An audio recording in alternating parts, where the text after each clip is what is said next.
Hello YouTube family, ઇલાસ kitchen 90માં તમારું સ્વાગત છે. આઈ હોપ તમે બધા મજામાં હશો. તો આજના વિડીયોમાં હું તમારી સાથે ખજૂર અને ડ્રાયફ્રૂટના લડ્ડુની રેસીપી શેર કરીશ. તો એના માટેના આપણે ઇન્ગ્રીડિયન્ટ્સ જોઈ લઈએ. અહીંયા મેં 100 ગ્રામ જેટલા પિસ્તા લીધા છે, 150 ગ્રામ જેટલા કાજુ, 150 ગ્રામ જેટલી બદામ અને 100 ગ્રામ જેટલી દ્રાક્ષ લીધી છે અને 2 મોટી ટેબલ સ્પૂન મેં ખસખસ લીધી છે. અહીંયા મેં 150 ગ્રામ જેટલું ડેસિકેટેડ કોકોનટ બી લીધેલું છે અને અહીંયા 500 ગ્રામ જેટલી મેં ખજૂર લીધી છે. સાથે મેં 50 ગ્રામ જેટલા મખાના લીધા છે અને અહીંયા મેં pumpkin seeds, melon seeds, flax seeds એવા મિક્સ જે સીડ્સ આવે છે એ લીધા છે અને અહીંયા મેં 50 ml જેટલું ઘી લીધેલું છે.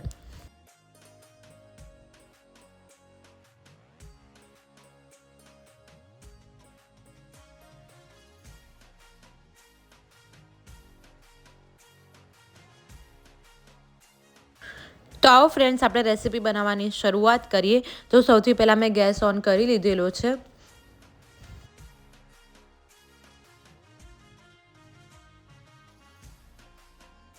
સૌથી પહેલાં હું 3 ટીસ્પૂન જેટલું ઘી લઈશ અને આપણે જે મખાના લીધા હતા એને આપણે ઘીમાં સરસ આપણે સ્લો ફ્લેમમાં રોસ્ટ કરી લઈશું.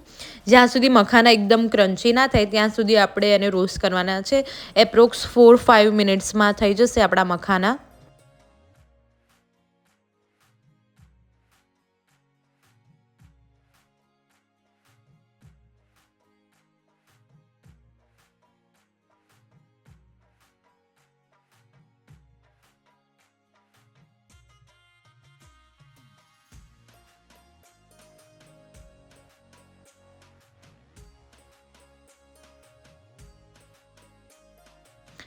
ફરીથી ફ્રેન્ડ્સ, આપણે 3 ટીસ્પૂન જેટલું ઘી લઈશું અને આપણે ડ્રાયફ્રૂટ એમાં રોસ્ટ કરીશું.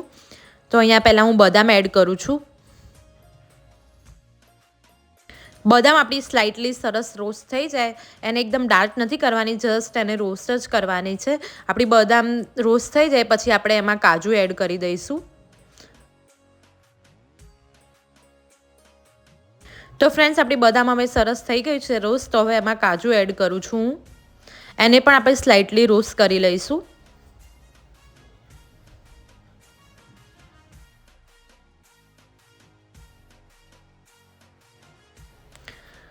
આપણા કાજુ બદામ સરસ રીતે રોસ્ટ થઈ ગયા છે.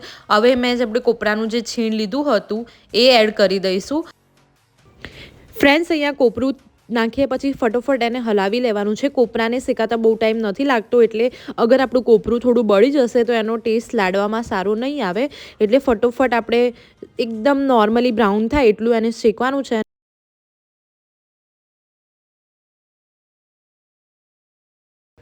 અહીંયા આપણું કોપરું પણ બ્રાઉન એવું થઈ ગયું છે. તો હવે આપણે જે ખસખસ લીધી હતી એ એડ કરી દઈશું.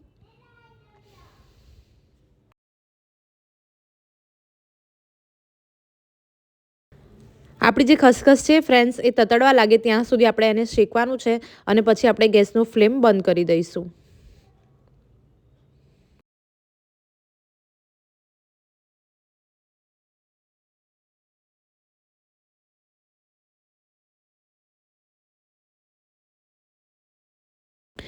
તો ફ્રેન્ડ્સ, અહીંયા આપણું જે ડ્રાયફ્રૂટવાળું મિક્સચર છે એ રેડી થઈ ગયું છે. તો એને આપણે એક બોલમાં કાઢી દઈશું.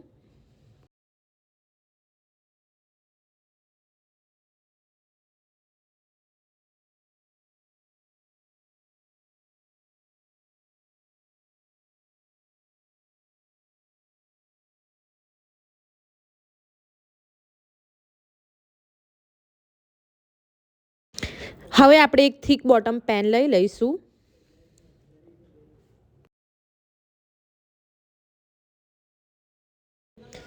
એમાં 5 ટેબલ સ્પૂન જેટલું આપણે ઘી એડ કરી દઈશું. ફ્રેન્ડ્સ, આ પ્રોસેસમાં અગર જાડા તળિયાવાળું વાસણ હોય તો એ વધારે પ્રિફરેબલ છે. આપણું ઘી ગરમ થાય એટલે આપણે જે ખજૂર લીધી હતી આપણે એને એડ કરી દઈશું.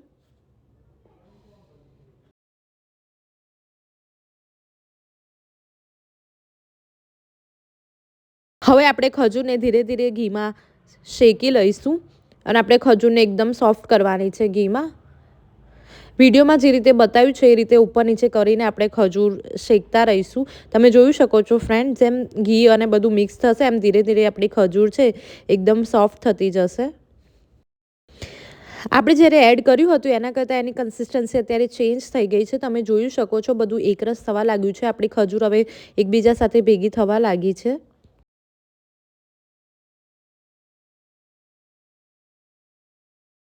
હવે આપણે ખજૂરને સ્લો ગેસ પર કૂક થવા દઈશું અને જે મખાના આપણે રોસ્ટ કરીને રાખ્યા હતા એને પણ મેં ક્રશ કરી લીધા છે. મેં એને અધકચરા જ રાખ્યા છે. મેં એને ખાંડણીમાં ક્રશ કર્યા હતા. તો ફ્રેન્ડ્સ, તમે જોઈ શકો છો આપણું ખજૂરનું મિક્સચર રેડી થઈ ગયું છે. એકદમ એકરસ થઈ ગયું છે. હવે સૌથી પહેલાં જે મેં આપણે સીડ્સ લીધા હતા એ મેં એડ કર્યા છે. આ રોસ્ટેડ જ હતા એટલે મેં અલગથી રોસ્ટ નથી કર્યા.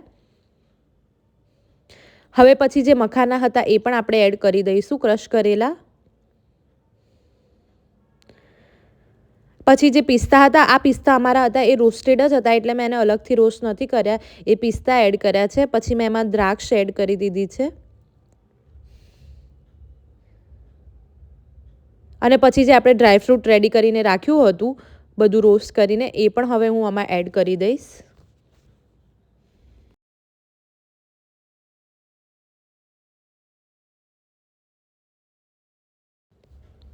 અને ઉપરથી પછી 2 ચમચી જેટલું મેલ્ટેડ ઘી છે એ મેં એડ કર્યું છે.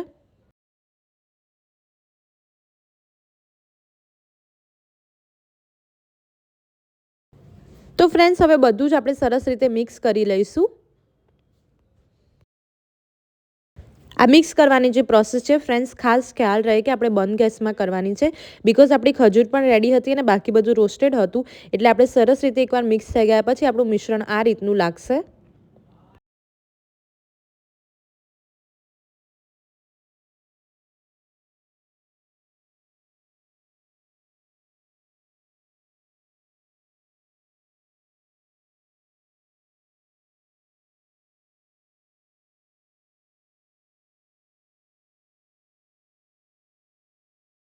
અને આ સ્ટેજ ઉપર તમને લાગે કે થોડું ઘણું ઘી એડ કરવા જેવું છે તો તમે એ પણ કરી શકો છો. મારું મિશ્રણ એકદમ પરફેક્ટ હતું. તો ફ્રેન્ડ્સ, હવે આપણે લડ્ડુ બનાવવાની શરૂઆત કરીશું. હાથ થોડા આપણે ઘીથી ગ્રીસ કરી લઈશું અને ધીરે ધીરે આપણે મસ્ત સરસ નાના એવા લાડવા વાળી લઈશું. તમે આને પ્લેટમાં ઠારીને એને ચોરસ પીસીસ પણ કરી શકો છો, પણ અમે એના લડ્ડુ બનાવ્યા છે એકદમ મીડિયમ સાઇઝના.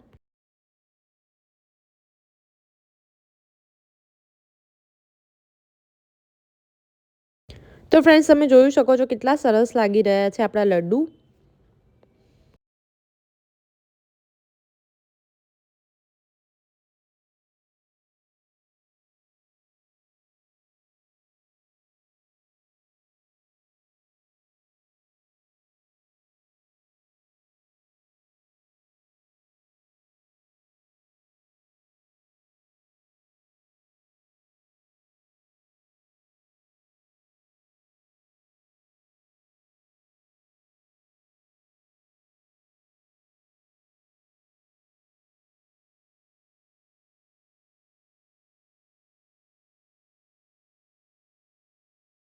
આપણે વન બાય વન કરીને બધા જ લાડવા રેડી કરી લઈશું.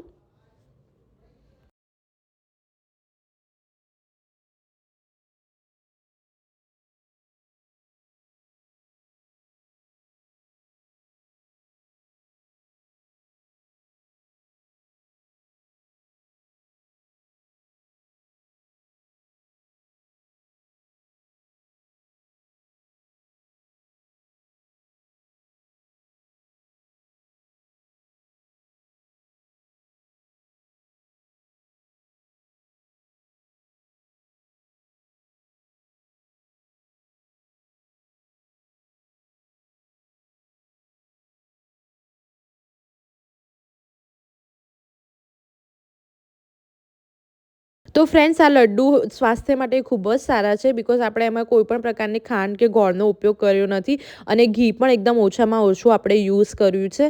અને તમે રોજ સવારે અગર આ એક લડ્ડુ ખાઈને જશો તો તમારી ઇમ્યુનિટી પણ સારી એવી બૂસ્ટ થશે. અને ફ્રેન્ડ્સ, આ લડ્ડુને તમે એરટાઇટ કન્ટેનરમાં 15 થી 20 દિવસ આરામથી સ્ટોર કરી શકો છો. એકદમ ફ્રેશ રહે છે અને કંઈ જ થતું નથી.